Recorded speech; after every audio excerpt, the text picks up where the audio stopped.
Hello everyone, कैसे हैं आप सभी। उम्मीद करता हूं सभी स्वस्थ होंगे, ठीक होंगे, आपकी पढ़ाई भी सुचारू रूप से चल रही होगी। प्यारे बच्चों, रोजाना की तरह आप सभी का स्वागत करने के लिए आपका होस्ट, आपका दोस्त राजेंद्र सर हाजिर हो चुके हैं। तो प्यारे बच्चों, जल्दी से आ जाओ, सेशन से जुड़ जाओ, क्योंकि आज इस सेशन के मध्य जो भी हम लोग चैप्टर पढ़ने जा रहे हैं बहुत ही इंटरेस्टिंग है।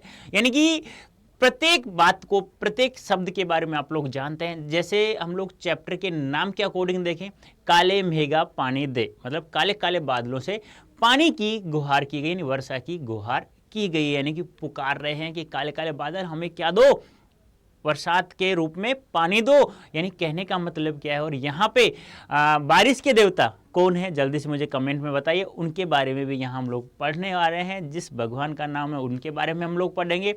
तो प्यारे बच्चों, पढ़ने से पहले आप लोग सभी सेशन को शेयर करें मज़ेदार तरीके से। उसके बाद हम लोग इस चैप्टर में पढ़ेंगे कि क्या लिखा है। इसके लेखक जो धर्मवीर भारती जी हैं, उन्होंने क्या लिखा है। तो एक बार आ जाइए, सेशन जुड़ जाइए, फिर हम लोग पढ़ते हैं काले मेघा पानी दे। यह गद्य विधा में क्या एक संस्मरण है। क्या है? संस्मरण है। जैसे कहानी, उपन्यास, नाटक आप लोग लिखते हैं ना, ऐसे ही एक संस्मरण है जिसका नाम है काले मेघा पानी दे। अब इसके लेखक कौन है? लेखक है प्यारे बच्चों धर्मवीर भारती जी हैं। इन्होंने क्या लिखा है इस संस्मरण में? संस्मरण क्या होता है पहले तो ये भी ध्यान रखना। यानी किसी भी चीज़ के बारे में बहुत ज़्यादा अत्यधिक रूप से आप लोग जानते हैं। चीज़ यानी मनुष्य कोई होता है, सीधी सी बात है। यानी यहाँ जो संस्मरण की परिभाषा की हम लोग बात करें तो हम लोग कह सकते हैं क्या कि आप किसी व्यक्ति के बारे में उससे ज़्यादा आप लोगों को आपको पता है और आप उस इंसान को खोना नहीं चाहते हैं, तो उसके बारे में आप लोग जो भी लिखते हैं वह एक संस्मरण कहलाता है। तो यहाँ कवि ने जो लिखा है किसी इंसान, पर्टिकुलर इंसान पर तो नहीं लिखा है, लेकिन इसमें जो लिखा है, इसमें जो द्वंद्व है, द्वंद्व क्या होता है? दो वस्तुओं के मध्य जो द्वंद्व होता है उसे द्वंद्व कहा जाता है। जो द्वंद्व है वह किस किस के मध्य है? एक लोक विश्वास है, मतलब लोगों का विश्वास है, पहले कही हुई बातों को सत्य मान लेना। एक विज्ञान है, दोनों के मध्य द्वंद्व खींचा गया है। यानी कहते हैं ना कि आप लोग, आपसे कोई भी कुछ कह दे कि यार ऐसा करने से आपको नौकरी लग जाएगी, यार ऐसा करने से आप लोग मेरिट में आ जाओगे, तो कुछ लोग कहते हैं यार ये तो अंधविश्वास है, ऐसा नहीं करना चाहिए। कुछ कहते हैं नहीं यार ऐसा सही है, क्योंकि ऐसा फलाने फलाने फलाने व्यक्ति ने कहा तो उसके साथ ऐसा हुआ था। तो अंधविश्वास जिसे कहते हैं, लोक विश्वास, उसके और विज्ञान के मध्य, क्योंकि विज्ञान ने बहुत ज़्यादा तरक्की कर ली है, तो यहाँ पर दोनों के मध्य द्वंद्व बताया गया है कि लोक विश्वास और विज्ञान ने के मध्य कैसा कैसा मतभेद चल रहा है वर्तमान समय में। तो प्यारे बच्चों, यह जो संस्मरण है काले मेघा पानी दे, लोक प्रचलित विश्वास में और विज्ञान के मध्य क्या है? द्वंद्व का सुंदर चित्रण किया गया है। इन लोगों का एक तो विश्वास है, लोक प्रचलित यानी कि जो लोगों में एक ऐसे चल रहा है जिससे सब लोग मानते हैं, पहले वाले लोग वर्तमान में मानते हैं, जो कम पढ़े हुए लोग हैं। वैसे मानना भी चाहिए, कहा भी जाता है। देखो जैसे मैं क्या कह रहा हूँ, दोनों बातें कह रहा हूँ, मानना भी नहीं चाहिए और मानना भी चाहिए, और विज्ञान की बातें भी मानना चाहिए और नहीं भी मानना चाहिए। तो वैसा ही यहाँ पे एक द्वंद्व खींचा गया है। विज्ञान का अपना तर्क है, सभी को पता है, और विश्वास का अपना सामर्थ्य है, ये भी बात सही है। ठीक है, इसमें कौन कितना सार्थक है, यह प्रश्न पढ़े लिखे समाज को उद्वेलित करता रहता है। इसी दुविधा को लेकर लेखक ने पानी के संदर्भ में प्रसंग रचा है। किसके संदर्भ में? पानी के संदर्भ में। आषाढ़ का पहला पखवाड़ा बीत चुका। पखवाड़ा क्या होता है? आषाढ़ माह है, ये क्या होता है? जैसे आप लोग जनवरी, फरवरी, मार्च, अप्रैल, मई ऐसे अंग्रेजी महीने याद करते हो ना, ऐसे भारतीय महीनों के नाम भी होते हैं 12। जैसे चैत्र, वैशाख, ज्येष्ठ, आषाढ़, श्रावण, भाद्रपद, आश्विन, कार्तिक, माघ, पौष, माघ, फाल्गुन। ऐसे ही आषाढ़ के पहला पखवाड़ा, मतलब पखवाड़ा होता है 15 दिन, यानी आषाढ़ के 15 दिन बीत चुके हैं। बीत जाने के बाद भी खेती और बहुकाज यानी बहुत सारे कार्यों के लिए, प्रयोग के लिए पानी न हो तो जीवन चुनौतियों का घर बन जाता है। ये तो यहाँ तो 15 दिन हो गए हैं, यहाँ एक दिन पानी नहीं आए तो आप सोचो, ये जरूरी नहीं है खेती करने के लिए, बहुत सारे ऐसे कार्य होते हैं जो बिना पानी के नहीं हो सकते हैं, तो एक दिन नहीं रुका जा सकता। यहाँ तो 15 दिन बीत चुके हैं, तो जीवन चुनौतियों का घर बन जाता है। और उन चुनौतियों का निराकरण यानी कि उनको दूर करने के लिए विज्ञान न कर पाए तो उत्सव धर्मी भारतीय समाज चुप नहीं बैठता। यानी कि जब बरसात नहीं हो रही है, जब पानी है नहीं, तो विज्ञान कुछ भी नहीं कर पा रहा है, तो सीधी सी बात है, लोक प्रचलित जो कथन थे, लोक प्रचलित जो परंपराएं चल रही थी, जो चुनौतियां थी या जो बातें चल रही थी, वो हमें करना ही पड़ता है। कहते हैं ना, आपने देखा भी होगा कि भी बरसात नहीं हो रही है, रामायण का पाठ करा दीजिए, सुना होगा ना आपने, ये तो एक प्रचलित है, चल रहा है, वर्तमान समय में भी चल रहा है। तो वही बात यहां है, वह किसी जुगाड़ में लग जाता है, यानी कि बरसात हो, प्रत्येक व्यक्ति किसी ना तो किसी जुगाड़ में लग जाता है, प्रपंच रचता है और हर कीमत पर जीवित रहने के लिए अशिक्षा और बेबसी के भीतर से उपाय और काट की खोज करता है। यानी कि इस समस्या का समाधान करने के लिए वह प्रत्येक कार्य किसी भी हद तक इंसान जा सकता है। लेखक ने अपने किशोर जीवन के इस संस्मरण में दिखलाया है कि अनावृष्टि दूर करने के लिए गांव के बच्चों की इंद्र सेना, ये क्या है, ये सुनो। इंद्र सेना क्या है प्यारे बच्चों, इसमें क्या होता है, 10 से 12 वर्ष से लेकर के 16 से 18 वर्ष तक के बच्चे इसमें होते हैं। और वो क्या होते हैं, अर्धनंगन होकर, यानी कि एक लंगोटी बांध करके, पूरा शरीर नंगा होता है, एक लंगोटी बांध लेते हैं, और वो क्या करते हैं, प्रत्येक घर के बाहर जाकर के बोलते हैं, गंगा मैया के जय, इंद्र सेना आई है, पानी दे गुड़धानी दे, इस प्रकार से एक गीत गाते हैं वो। अब लोगों के पास क्या होता है, जितना पानी बचा हुआ होता है वो उनके ऊपर उंडेल दिया जाता है। अब आप सोचो, पीने के लिए पानी नहीं है, प्रत्येक कार्य करने के लिए पानी नहीं है, फिर भी जो बचा हुआ पानी उन बच्चों के ऊपर डाल दो, तो एक क्या है, अंधविश्वास ही है। लेकिन लोक विश्वास भी तो प्रचलित है ना, कि पहले कहा जाता था कि इसमें कुछ उदाहरण भी दिए गए हैं कि भाई हम लोग खेत में कोई भी 40-50 मन गेहूं करते हैं, उससे पहले हमें 5-6 किलो गेहूं खेत में डालना पड़ता है अच्छे। तो वही बात यहां है। अब इंद्र सेना नाम क्यों रखा गया, क्योंकि बरसात का देवता किसे माना जाता है, इंद्र भगवान को माना जाता है। तो इंद्र भगवान को खुश करने के लिए, यानी इंद्र भगवान को जब तक हम लोग थोड़ा सा पानी नहीं चढ़ाएंगे तो हमें 50 गुना 100 गुना पानी बरसात के रूप में देगा। लेकिन कुछ लोग इंद्र सेना से चिढ़ते थे, वो कहते हैं कि ये तो अंधविश्वास है और ये पानी की बर्बादी कर रहे हैं, जैसे लेखक शिव मानता है। तो वो इसे क्या कहते हैं, चिढ़ाने के लिए वो जिनसे इस इंद्र सेना चिढ़ते थे और इसे कहते थे मेंढक मंडली। ये हम लोग आगे पढ़ेंगे। द्वार द्वार पानी मांगते चलते, और लेखक का तर्कशील किशोर मन भीषण सूखे से उसे पानी की निर्मम बर्बादी के रूप में देखता है। भाई बर्बादी तो है, सीधी सी बात है, लेकिन बारिश हो जाए तो वही लोक प्रचलित विश्वास पे विश्वास में ही बदलता हुआ आगे तक चला जाता है। उस समय हमने देखा, फिर हमने अपने बच्चों को बताया, हमारे बच्चों ने किसी अपने बच्चों को बताया, ऐसे लोक प्रचलित विश्वास वो चलता ही चला जाता है आगे तक।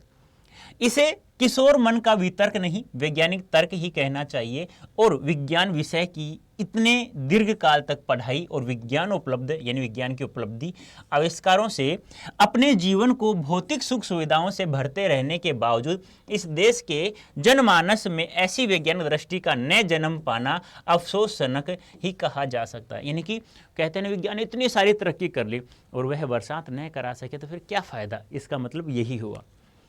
पर जनता के सामूहिक चित्त में बैठे विश्वासों का क्या करें, जिनसे संचालित होने वाले कुछ लौकिक कर्मकांड संस्कृति की घटनाएं के रूप में हमें लगते हैं। बात तो सही है, यानी कुछ कार्य क्या होता है, कहते हैं ना कि यार लक अच्छा होना चाहिए। और लक कैसे बनता है, कर्म पर कर्म अच्छे करते जाइए, लक अच्छा बनता हुआ चला जाएगा। तो कहते हैं ना लक अच्छा होगा तो नौकरी जल्दी लग जाएगी, लेकिन उसके साथ साथ कर्म भी होना चाहिए, पढ़ाई भी होनी चाहिए। तो वो लक क्या हुआ, लोक विश्वास ही हो गया।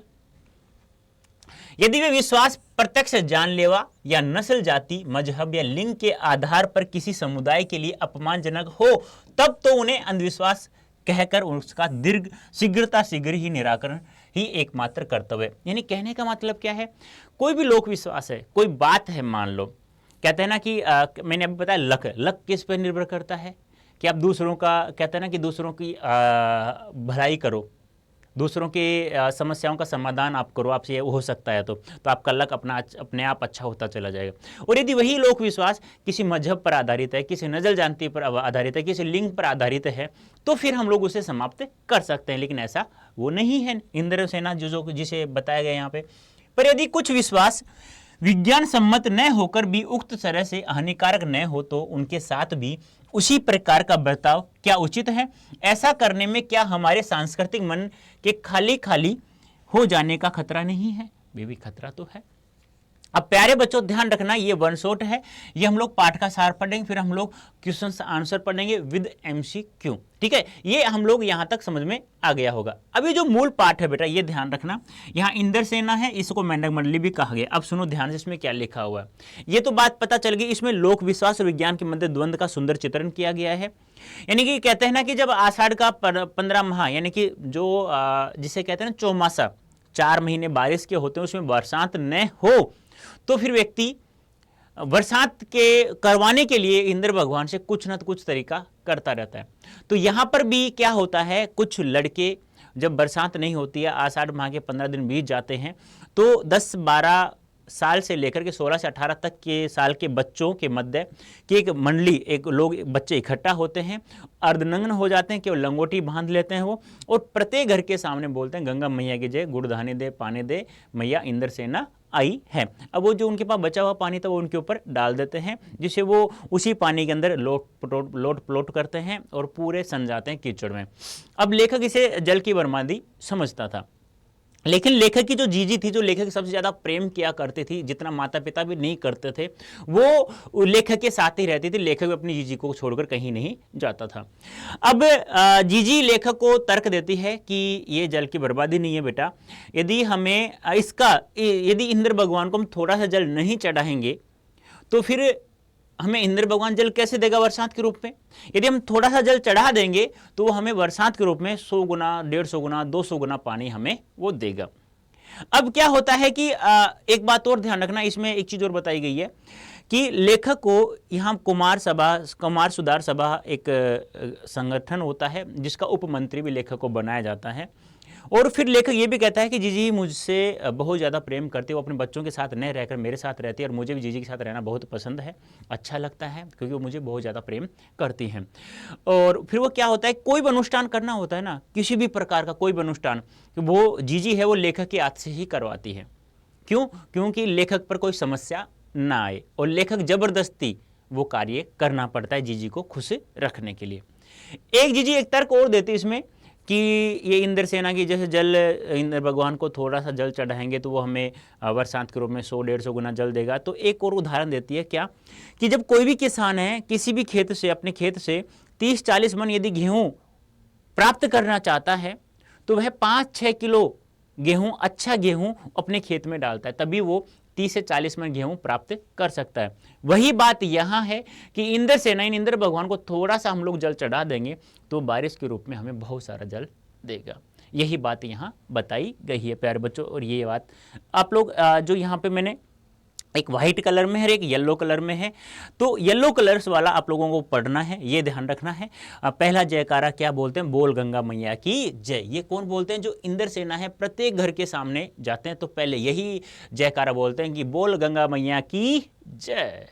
ठीक है, हाँ, फिर आगे बोलते हैं काले मेघा पानी दे, गुड़ गगरी फूटी भैल प्यासा, पानी दे गुड़धानी दे, काले मेघा पानी दे। ये मैंने आपको समझा दिया है, लेकिन मेरा कहने का मतलब क्या है कि ये जो येलो कलर्स में मैंने हाईलाइट कर रखा है, इसको तो आप लोगों को पढ़ना ही पढ़ना है। देखो, वर्षा के बादलों के स्वामी हैं कौन, इंद्र भगवान, इसीलिए उसे इंद्र सेना के नाम से पुकार गया है। और जो लोग उसे चिढ़ते हैं उस सेना से, वो उसे मेंढक मंडली के नाम से पुकारते हैं। तो इसे आप लोग पढ़ लें, देख लेना। ये रहे बच्चे, ये बच्चे हैं वो जो 10-12 वर्ष से लेकर के 16 से 18 वर्ष तक के बच्चे हैं। और ये देखो जल डाला जा रहा है ना, जो बचा हुआ जल है नहीं, फिर भी जो बचा हुआ जल है वो उनके ऊपर डाल रहे हैं। ठीक है, इसे आप लोग पढ़ लीजिएगा, स्क्रीनशॉट ले लीजिएगा, या आपको पता ही है। देखो ये रही कुमार सुधार सभा, ठीक है, उसका उपमंत्री बनाया गया था लेखक, ये ध्यान आपको रखना है। हाँ, MCQ में पूछा जा सकता है ये। ठीक है, हाँ, तो आप लोग पढ़ लोगे, ठीक है, अच्छे से स्क्रीनशॉट ले लेना, या आप लोग देखो ये उदाहरण आ गया, 30-40 मन गेहूँ प्राप्त करने के लिए 6 से या 5-6 किलो, शेर होता है किलो, अपन बोलते हैं केजी जिसे बोलते हैं ना, ठीक है, हाँ, किलोग्राम। ठीक है, और यहाँ गांधी जी महाराज की चर्चा करती है जी, ठीक है, राष्ट्रीय आंदोलन में राष्ट्रीय आंदोलन के कारण। वो क्यों? वो जीजी का एक लड़का था, वो राष्ट्रीय आंदोलन में कूद चुका था और पुलिस की लाठी काट चुका था। तब मैं जीजी यानी गांधी महाराज की बात अक्सर करने लगती थी, ये भी ध्यान रखना। ये हो गया चैप्टर। अब हम पढ़ते हैं कुछ क्वेश्चंस हैं हमारे, एमसीक्यूज है। इसके बाद हम लोग डेस्क्रिप्टिव पढ़ेंगे, राइटिंग क्वेश्चन जो हमारे होते हैं। तो प्यारे बच्चों ध्यान रखना, लगभग प्रत्येक सवाल मैंने इस चैप्टर से बनाया है। बाई चांस यदि कोई सवाल यहाँ से एग्जाम में नहीं आता है, वैसे तो ऐसा होगा नहीं, कभी नहीं हुआ है, आ जाता है, तो जो चैप्टर मैंने दिया है, जो मैंने येलो कलर्स में जो हाईलाइट किया शब्दों को, वो अवश्य पढ़ना है। गारंटीड से कोई भी सवाल आपका बाहर नहीं जाएगा। ठीक है, अब देखो आंसर दो आप जल्दी से। इंद्रसेना द्वारा जल का दान मांगने को लेखक क्या कहते हैं? लोक विश्वास, धार्मिक विश्वास, अंधविश्वास, लोक परंपरा। तो लेखक क्या कहते हैं उसे प्यारे बच्चों? अंधविश्वास के नाम से पुकारते हैं, यानी कहते हैं। काले मेघा पानी दे के अनुसार लेखक किस सभा का उपमंत्री था? किस सभा का था? कुमार सुधार सभा। कहीं है क्या? युवक आर्य कुमार सुधार, ये रहा। ठीक है, धर्मवीर भारती द्वारा रचित रचना नहीं है। अब देखो, ये आपके क्लास 12th में एग्जाम में नहीं पूछेगा, लेकिन आप लोग एग्जाम के बाद आप लोग एग्जाम देंगे ना, इसका देंगे नहीं देंगे, तो वहां के लिए बहुत ही फायदेमंद होगी ये सवाल। कैसे? कि पूछा जाएगा निम्नलिखित में से कौन सी रचना धर्मवीर भारती की है? तो कौन कौन सी है? सूरज का सातवां घोड़ा भी धर्मवीर भारती का है, गुनाहों का देवता भी धर्मवीर भारती का है, कनुप्रिया भी धर्मवीर भारती का है। ये तीनों की तीनों रचनाएं धर्मवीर भारती की। लेकिन त्यागपत्र नहीं है मेरे प्यारे बच्चों। त्यागपत्र किसकी है? याद है, बाजार दर्शन पढ़ाया था मैंने, जैनेन्द्र कुमार जी की है। और ये कब प्रकाशित होती है? 1937 में प्रकाशित होती है। यह उपन्यास है, ध्यान रखना। सुनीता परख याद होगा, उम्मीद करता हूं आप लोगों को। काले मेघा पानी दे में किस के मध्य द्वंद्व का चित्रण किया गया है? तो लोक विश्वास और विज्ञान के मध्य। कहीं है क्या? लोक प्रचलित विश्वास, ऐसा विश्वास जो प्रचलन में है बहुत ज्यादा, और विज्ञान के मध्य द्वंद्व यहां पर खींचा गया है। काले मेघा पानी दे में आए ढोर ढंगर शब्द का अर्थ बताए। देखो अब क्या कैसे पूछेगा? गद्यांश दे देगा और फिर पूछेगा कि निम्नलिखित गद्यांश में 5 एमसीक्यू सवाल आएंगे आपके, पता है आप लोगों को। निम्नलिखित गद्यांश में ढोर ढंगर शब्द का अर्थ बताइए। तो क्या है यहाँ पे? पशु। देख लो कहीं है क्या पशु? ये रहा। याद रखना इन सवालों को, यहां से कभी भी कोई सवाल बाहर नहीं गया है और उम्मीद करूंगा अब की बार भी नहीं जाने दूं। ठीक है, मेहनत करूंगा, चिंता मत करो, लेकिन आप लोगों को मेहनत करनी है, कसम खानी है कि हाँ सर जो आप पढ़ाओगे वो हम लोग पढ़ेंगे, फिर देखते हैं कैसे कोई सवाल बाहर जाता है। मेहनत करनी है आप लोगों को। काले मेघा पानी दे में जेठ का 10 तपा बीत कर, जेठ ज्येष्ठ मास है ना, ज्येष्ठ मास वो, ठीक है, चैत्र बैसाख ज्येष्ठ आषाढ़ ऐसे, ठीक है। तो उसके 10 तपा बीत कर रिक्ति स्थान का पहला पखवाड़ा बीत चुका है, रिक्ति स्थान की पूर्ति करो। यानी आपको बताना है इस रिक्ति स्थान में कौन सा शब्द आएगा, यानी किस माह का पहला पखवाड़ा बीत चुका है, बता सकते हैं? बताइए, बता सकते हैं बेटा? तो जल्दी से बताइए। बताया था अभी मैंने, पाठ का सारांश पढ़ाया था, उसमें पढ़ाया बताया भी था ज्येष्ठ, ठीक है, ज्येष्ठ आषाढ़ वैशाख फाल्गुन, तो क्या है आषाढ़ का पहला, यानी आषाढ़ के 15 दिन बीत चुके हैं। धर्मवीर भारती जी की मृत्यु कब हुई? क्लास 12 की नहीं है लेकिन सीयूईटी के लिए, क्योंकि आप लोगों को सीयूईटी की तैयारी भी साथ साथ होनी जरूरी है। जो भी लेखक का परिचय है ना प्रत्येक चैप्टर का, जो आपके 15 चैप्टर हैं, 3 वितान में है, 18 चैप्टर हो गए, 18 के लेखकों के पाठ परिचय, यानी कि लेखक परिचय, सॉरी पाठ परिचय नहीं, लेखक परिचय आपको पढ़ना है, जो सीयूईटी के लिए बहुत ही फायदेमंद होगा। ठीक है, तो 1997 में धर्मवीर भारती जी की मृत्यु हो जाती है। अब जन्म आपको बताना है मुझे कमेंट बॉक्स में कि जन्म कब हुआ धर्मवीर भारती जी का। धर्मवीर भारती जी का जन्म कहाँ हुआ ये तो मैं बता दूंगा, लेकिन कब हुआ ये आपको बताना है। तो जन्म कहाँ होता है प्यारे बच्चों? यूपी राज्य में, यानी उत्तर प्रदेश राज्य में होता है। धर्मवीर भारती के किस उपन्यास पर फिल्म बन चुकी है? फिल्म जानते हो, मूवी बन चुकी है, कौन से उपन्यास पर? सूरज का सातवां घोड़ा, गुनाहों का देवता, त्यागपत्र, मुक्तिबोध। आपको पता ये दोनों तो है नहीं, ये दोनों तो जैनेन्द्र कुमार जी के। तो सूरज के सातवें घोड़ा पर फिल्म बन चुकी है, ध्यान रखना है आप लोगों को। सीयूईटी के लिए बहुत महत्वपूर्ण है, ध्यान रखना ये सवाल, ठीक है बेटा, याद रखना इन सवालों को। हर छठ जन्माष्टमी कितने दिन पूरे ने पहले मनाया जाता है? कितने दिन पहले? यानी कि हर छठ जो होता है जन्माष्टमी के कितने दिन पूर्व बनाया जाता है? देखो नाम से पता चला है, हर छठ यानी 6, जन्मदिन अष्टमी यानी 8, 8 में से 6 गए तो यानी कितने दिनों का गैप है? 2 दिन का गैप है। तो कितने दिन पहले बनाया जाएगा? 2 दिन पहले बनाया जाएगा। ये याद रखो, सभी चीज़ों को रटना जरूरी नहीं है, याद करना जरूरी नहीं है, कुछ चीज़ें हमें वैसे भी ध्यान रखना पड़ता है। काले मेघा पानी दे में जो लोग इस सेना से यानी इंद्र सेना से चिढ़ते हैं वो इसे किस नाम से पुकारते थे? इंद्र सेना, मेंढक मंडली, इंद्र मंडली या मेंढक सेना? तो इंद्र सेना को वो क्या कहते थे? मेंढक मंडली के नाम से पुकारते थे। इंद्र सेना तो स्वयं कहते थे अपने आप को, लोग भी कहते थे, लेकिन जो लोग चिढ़ते थे वो इसे इंद्र सेना को मेंढक मंडली के नाम से पुकारते थे। काले मेघा पानी दे के अनुसार ऐसा चावल जिसे धान को बिना उबाले निकाला गया हो उसे क्या कहा जाता है? ऐसा चावल जिसे धान को बिना उबाले निकाला गया उसे क्या कहा जाता है? तो उसे कहा जाता है अरवा, भूसा, खराब या सही चावल। तो इस चैप्टर के अनुसार उसे क्या कहा जाता है? अरवा चावल कहा जाता है। पखवाड़ा शब्द का अर्थ क्या है? बता चुका हूं, 15 दिन। और किस माह का बीत चुके थे पखवाड़ा? पहला पखवाड़ा आषाढ़ माह का बीत चुका था, ध्यान रखना। आषाढ़ ढ। काले मेघा पानी दे में इंद्र सेना में किस उम्र के लड़के थे? किस उम्र के लड़के थे? 10 से 12 से लेकर के 16 से 18 वर्ष तक के। 10 से 12 वर्ष से लेकर के 16 से 18 वर्ष तक के बच्चे थे। ठीक है, ये ध्यान रखना है। काले मेघा पानी दे में जो लोग इस सेना से चिढ़ते थे वे इसे किस नाम से? रिपीट हुआ है, ध्यान रखना। वही सवाल रिपीट करता हूं जो कुछ ज़्यादा ही महत्वपूर्ण होता है, जिसे कहा जाता है मेंढक मंडली। याद रखना है आप लोगों को। काले मेघा पानी दे संस्मरण में जीजी के अनुसार 30-40 मन गेहूं उगाना है तो किसान को कितना किलो गेहूं क्यारियों में डालता है? क्यारियां, और जैसे ये खेत होता है ना, खेत होता है, क्यारियां क्या होती है समझा देता हूँ। उसको ऐसे ऐसे ऐसे डोलियां बना दी जाती है, ऐसे ऐसे ऐसे। तो ये ऐसे ना, ये क्यारी क्यारी क्यारी क्यारी, ये सब क्यारी क्यारी क्यारी है। ये क्यारी जो डॉट डॉट बना, ये सब क्यारी है। चौकोर बन गई, ये क्यारियाँ चौकोर भी बन जाती हैं, आयताकार भी बन जाती है। ठीक है, ये ध्यान रखना है। और यहाँ पे जो किलो आया है, यहाँ पे हमारे पाठ के अनुसार यहाँ पे किलो को शेर कहा गया है। गांव की भाषा में शेर कहते हैं, 1 शेर, 2 शेर, 3 शेर, 4 शेर, 1 के शेर, ऐसे। ठीक है, तो कितना किलो? 5 से 6 किलो गेहूं उसे डालना पड़ता है अपने खेत में, अपनी क्यारियों में, तभी वह 30 से 40 मन गेहूं प्राप्त कर सकता है। ठीक है, मन क्या होता है पता है आपको? मन होता है 40 किलो को, जो 40 शेर होते हैं 40 केजी होता है, तो 1 मन हो जाता है। 40 किलो का 1 मन हो जाता है, ये ध्यान रखना। मन नहीं, मन, अरे मन। ठीक है, हाँ।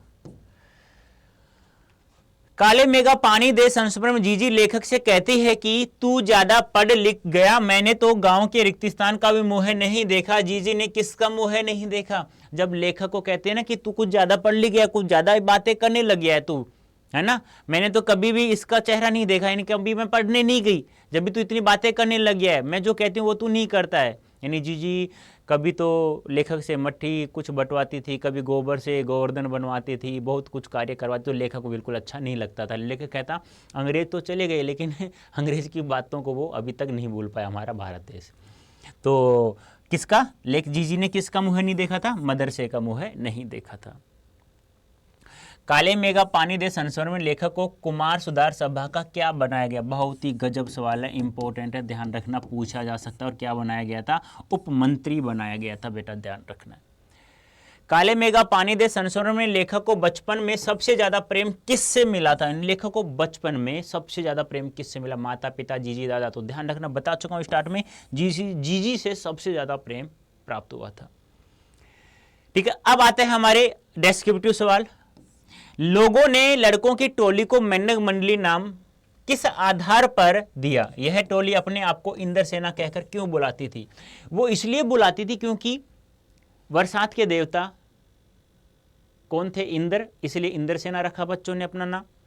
और लोग इसे मेंढक मंडली क्यों कहते थे? क्योंकि वो सोचते थे कि यह जल की बर्बादी कर रहे हैं, ये अंधविश्वास है। वो उनसे चिढ़ते थे, इसलिए वो उन्हें मेंढक मंडली के नाम से पुकारते थे। गांव के कुछ लड़के 10-12 बरस से 16-18 बरस नंगे बदन केवल जांघिया लंगोटी पहने मकानों के सामने आते थे और बोलते, पानी दे मैया, इंद्रसेना आई है। और लोग उनको पानी से तरबतर यानी उसके ऊपर पानी डाल देते हैं, पूरा भिगो देते हैं उनको। तब वे कीचड़ में लेटकर इंद्र देवता से पानी की गुहार यानी पुकार लगाते थे। काले मेघा पानी दे, गगरी फूटी बैल प्यासा, पानी दे गुड़धानी दे। लेकिन कुछ लोगों को इन लड़कों का यह सब कार्य अंधविश्वास, पाखंड तथा असभ्यतापूर्ण लगता था। वे उनका स्वागत गलियों से करते थे तथा घृणावश उनको मेंढक मंडली कहते थे। लड़कों का यह दल बारिश के देवता इंद्र से पानी बरसते की गुहार लगाता था। लोगों का मानना था कि मेंढक मंडली पर पानी फेंकने से इंद्र देवता प्रसन्न होकर जल की वर्षा करते हैं। इस कारण इनको इंद्र सेना कहा जाता था। तो समझ में आया, दोनों चीजें हैं। इंद्र सेना इसलिए क्योंकि वो जल का देवता, बरसात के देवता इंद्र है, इसलिए इंद्र सेना नाम रखा गया। और लोग इसे चिढ़ते थे, जल की बर्बादी देखते थे, वो उसे अंधविश्वास मानते थे, इसलिए वो उन्हें मेंढक मंडली के नाम से पुकारते, जो लोग इंद्र सेना से चिढ़ते थे। जीजी ने इंद्र सेना पर पानी फेंके जाने को किस तरह सही ठहराया? उन्होंने सही ठहराया कि हम लोग जब तक थोड़ा सा त्याग नहीं करेंगे तो भगवान हमें उसका 50 गुना, यानी कि हमारे पास बहुत सारा पैसा, हम 2-4 पैसे किसी गरीब को दान नहीं करेंगे तब तक हमें भगवान भी पैसे नहीं देगा। हम जितना दान करते हैं उसका 5-10 गुना हमारे पास आ जाता है। उसी प्रकार हम इंद्र भगवान को यदि थोड़ा सा जल हम लोग चढ़ा देंगे तो वह है हमें 50-100-200 गुना जल हमें वर्षांत के रूप में प्राप्त करवा देगा। एक उदाहरण और देती हैं कि किसान जब अपने खेत में 30 से 40 मन गेहूं प्राप्त करना चाहता है तो उसे 5 से 6 किलो अपने गेहूं को क्यारियों में यानी खेत में डालना पड़ता है। जीजी ने लेखक को बताया कि हमें कुछ पाने के लिए कुछ त्याग भी करना पड़ता है। किसान 30-40 मन गेहूं प्राप्त करने के लिए 5-6 किलो अच्छा गेहूं बीज के रूप में खेत में डालता है, तब उसे 30-40 मन गेहूं प्राप्त होता है। इसी प्रकार इंद्र भगवान से वर्षा का जल पाने के लिए थोड़ा सा पानी इंद्र सेना पर फेंकना एक प्रकार से पानी की बुआई करना ही है। इसके बदले में इंद्र देवता वर्षा ऋतु में बादलों में झमाझम पानी बरसाते हैं। जीजी ने बताया कि ऋषि मुनि कह गए हैं कि जब हम किसी को 4 पैसे दान या त्याग करते हैं तब भगवान हमें 8-10 गुना देता है। ये आपको ध्यान में रखना होगा। पानी दे गुड़धानी दे, मेघों से पानी के साथ साथ गुड़धानी की मांग क्यों की गई है? इंद्र सेना एक साथ पुकारती है, काले मेघा पानी दे गुड़धानी दे, जल ही जीवन है। क्यों? क्योंकि एक बात तो जल जब पानी बरस जाएगा, बरसात हो जाएगी तो हम लोग खेतों में फसल उत्पन्न कर लेंगे और फसल से हमें अनाज गेहूं प्राप्त हो जाएगा। उसे ही गुड़धानी के रूप में कहा जाता है। देखो कौन कौन सी अनाजों को मिलाकर गुड़धानी बनाया जाता है। देखो गुड़ के साथ क्या क्या होता है। अर्थात जल को जीवन माना जाता है। पीने, नहाने, धोने तथा कृषि कार्य आदि के लिए पानी बहुत जरूरी है। गुड़धानी गुड़ तथा चना आदि से एक प्रकार का बना लड्डू, यानी गुड़ और चना को मिलाकर के जो लड्डू बनाया जाता है उसे गुड़धानी के नाम से पुकारा गया। गुड़ गन्ने के रस से बनता है और चना होता ही है चना। अब वो कब प्राप्त होगा? जब बरसात होगी तभी। गेहूं, गन्ना और चना खेत में उगाने के लिए वर्षा होना जरूरी है। यदि वर्षा नहीं होगी तो चना और गन्ना भी नहीं उगेंगे। अर्थात किसी भी फसल के लिए पानी जरूरी है। बिना गन्ने के गुड़ भी नहीं बनेगा, बता चुका हूं मैं, और न बनेगी गुड़धानी। अतः लड़कों ने पानी दे गुड़धानी दे पुकार लगाकर पानी के साथ गुड़धानी की मांग की है। ध्यान रखना, पूछा जाएगा कि गुड़धानी का अर्थ बताइए, यानी गुड़धानी किस किस अनाज से बनती है। तो ध्यान रखना, गुड़ यानी किस किस से बनती है? गुड़ प्लस चना को मिलाकर जो लड्डू बनाया जाता है उस लड्डू को क्या कहा जाता है? गुड़धानी के नाम से पुकारा गया है। ठीक है। गगरी फूटी बैल प्यासा, इंद्र सेना के इस खेल गीत में बैलों के प्यासा रहने की बात क्यों मुखरित हुई है? क्योंकि प्रत्येक चीज के लिए पानी की जरूरी है। जब बैलों को पानी नहीं पिलाएंगे तो बैलों से हम लोग खेत कैसे जोतेंगे? नहीं जोत सकते। तो पानी पिएंगे, ताकत आएगी, कुछ खाएंगे तभी ताकत आएगी, तभी तो वो खेत जोतने हमारे काम में आएंगे। वही बात है। इंद्र सेना के खेल गीत में मेघों के देवता इंद्र से प्रार्थना की जा रही है कि पानी नहीं होने से बैल प्यास से मर रहे हैं। स्वतंत्रता से पहले खेत जोतने, सिंचाई, पानी खींचने के लिए तथा खेती के अन्य काम करने के लिए बैलों का ही प्रयोग किया जाता था। यदि बैलों को पीने के लिए पानी ही नहीं मिलेगा तो वे कृषि कार्य नहीं करेंगे और अन्न भी पैदा नहीं होगा। इस कठिनाई की ओर संकेत करने के लिए ही बैलों को प्यासा रहने की बात कही गई है। यहाँ पर यह ध्यान आपको रखना है। इंद्रसेना सबसे पहले गंगा मैया की जय क्यों बोलती है? नदियों का भारतीय सामाजिक सांस्कृतिक परिवेश में क्या महत्व है? देखो, इंद्रसेना सबसे पहले गंगा मैया की जय बोलती है क्योंकि गंगा भारत की पवित्र नदी है। भारत में गंगा नदी को मां के समान पूज्य आदरणीय स्थान प्राप्त है। भारतीय सभ्यता और संस्कृति नदियों के तट पर ही विकसित हुई है। मथुरा, इलाहाबाद, बनारस इत्यादि नगर नदियों के तट पर ही बसे हैं। अनेक मंदिर, तीर्थ नदियों के तट पर ही स्थित हैं। भारतीय संस्कृति के युग पुरुष प्रभु श्री राम और कृष्ण का संबंध भी सरयू और यमुना नदियों से ही है।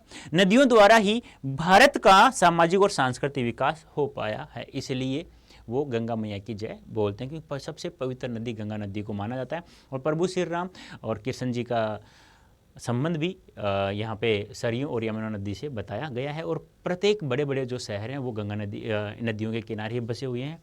तो हमारी भारतीय संस्कृति है ना, पूरी की पूरी नदियों के किनारे बसी हुई है। रिश्तों में हमारी भावना शक्ति का बट जाना, विश्वासों के जंगल में सत्य की राह खोजती हमारी बुद्धि की शक्ति को कमजोर करती है। पाठ में जीजी के प्रति लेखक की भावना के संदर्भ में इस कथन के औचित्य की समीक्षा कीजिए। करो, देख लो, लिख दिया है, इतना महत्वपूर्ण नहीं है, आप लोग देख लेना। इसको पढ़ देता हूँ एक बार में इसका आंसर। लेखक पर आर्य समाज का प्रभाव था। उसे कुमार सुधार सभा का उपमंत्री बना दिया गया था। इन दोनों कारणों से वह लोगों के मध्य उपस्थित अंधविश्वासों को मिटाना चाहता था। जैसे इंद्रसेना पर पानी फेंकना उसे अंधविश्वास के साथ साथ पानी की बर्बादी लगता था। जीजी लेखक को बहुत चाहती थी। उनका विश्वास लेखक के मत के विपरीत था, लेकिन फिर भी जीजी से ज़्यादा प्रेम करता, जीजी को दुख नहीं पहुंचाना चाहता था। इसलिए प्रत्येक कार्य वो करता अपने हाथों से। और जीजी भी यही चाहती। जीजी ऐसा क्यों करवाती थी? क्योंकि लेखक के ऊपर कोई भी समस्या न आए। जीजी के प्रेम के प्रभाव से ही लेखक अनेक कार्य उनको प्रसन्न करने के लिए करता था। जैसे दिवाली के दूसरे दिन वह गोबर से गोवर्धन बनाता, स्वस्तिक चिन्ह बनाते ना, इस प्रकार से। गलत हो गया हो तो माफ करना भी, ठीक है। जन्माष्टमी की झांकियां सजाता, पंजीरी बांटता आदि कार्य करता था। लेखक के अनुसार ये सभी बातें अंधविश्वास थी और वह उनको मिटाना चाहता था।